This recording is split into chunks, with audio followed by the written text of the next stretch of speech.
So I'm really excited to share this video with you today because after the last video I posted, which was about my journey into coaching, I wanted to kind of go on a bit of a tangent from that journey where I talk about how when I was working with my first coach, she encouraged the journaling journey. So prior to working with the first coach I had, I was already documenting a lot of experiences I had. So I was taking videos, I was taking pictures, I was writing things down, especially when I went on a solo traveling, I'm going to say expedition, because it was literally like a journey of journeys, which we will talk about on a separate video. But I went on these solo trips and I was journaling everything. Like, I was writing the names of the restaurants, I was writing the names of the people I was making friends with, I was writing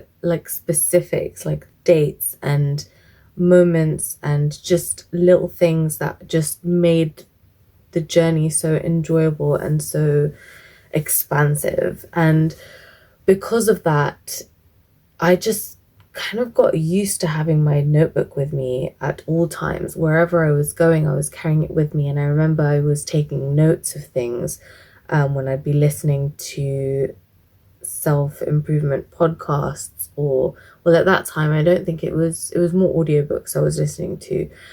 So I'd be listening to those and taking notes of things that were really relevant or like really hit home, or things that I knew that I wanted to remember and not forget.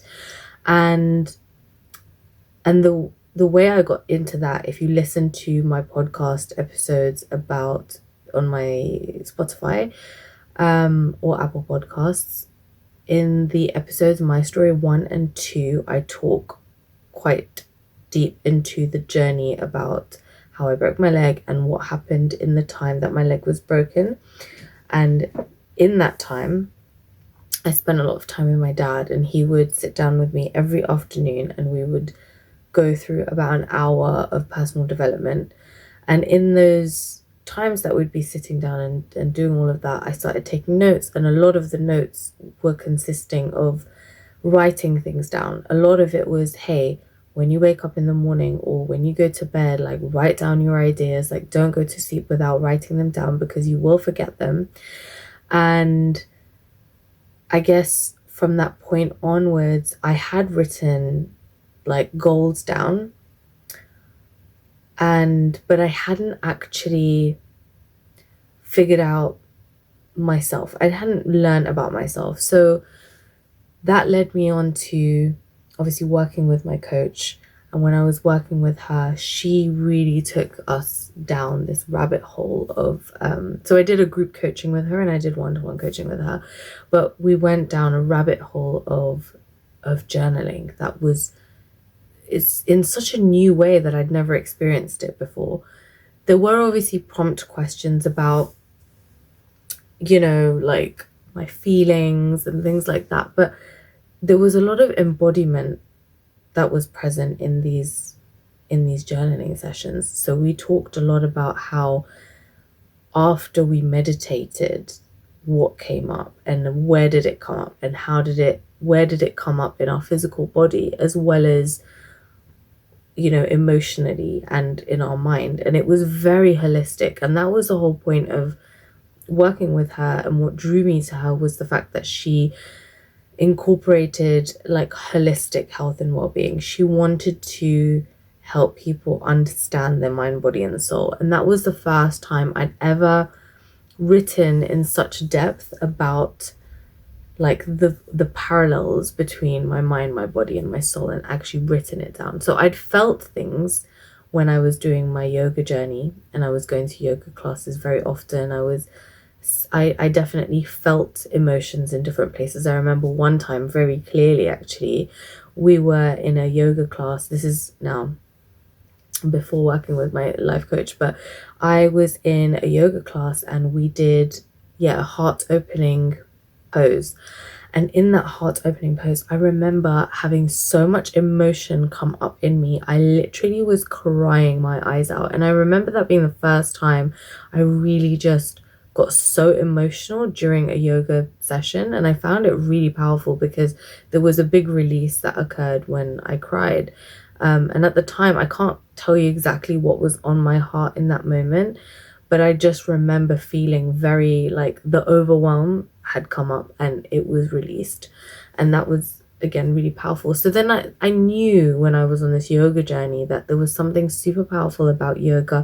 There was something very interesting about the combination, or the connection rather, between the mind, body, and the soul.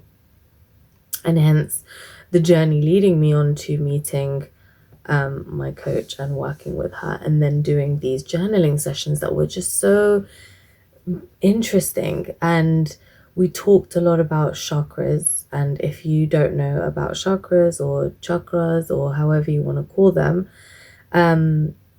they are typically or generally known as energy centers in the body that represent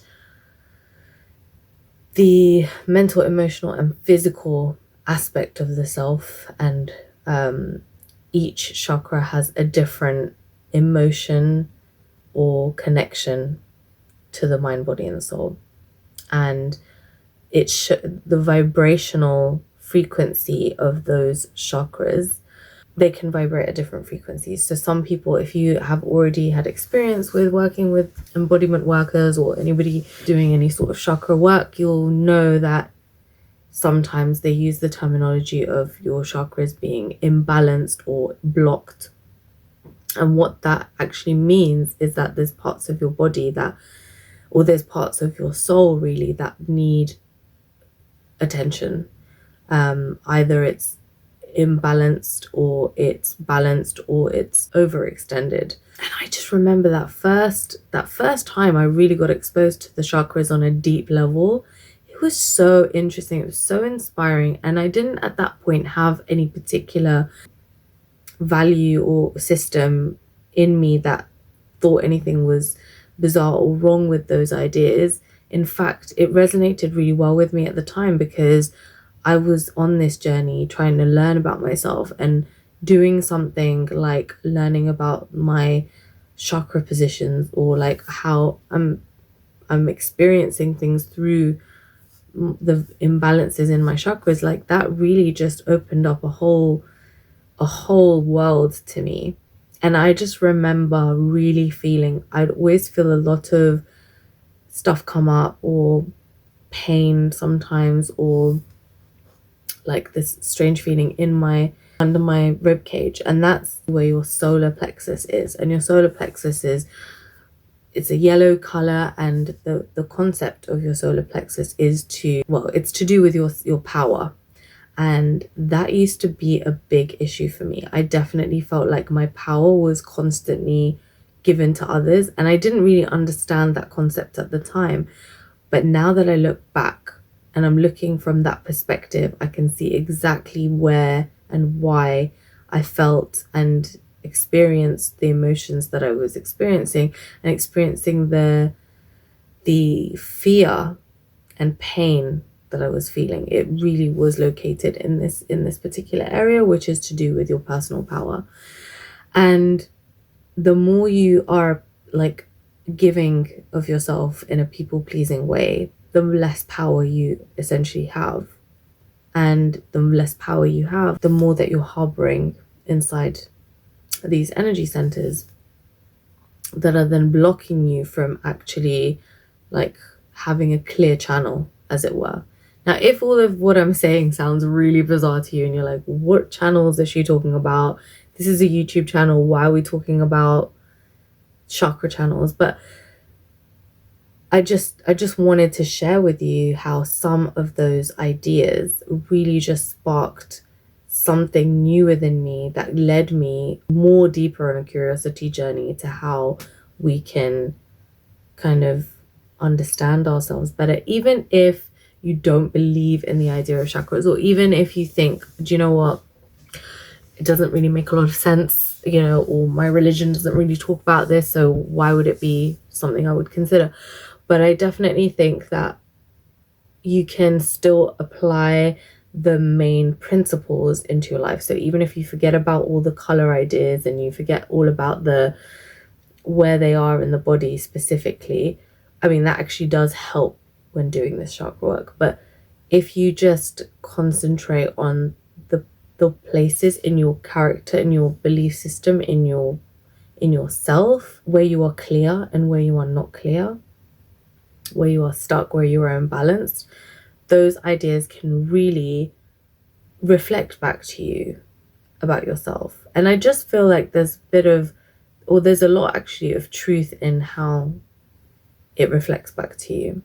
So this is just a little insight into how journaling can really go on a deeper journey with your journaling. You can really go on a deeper journey with your journaling should you learn about more concepts that are outside of your comfort zone.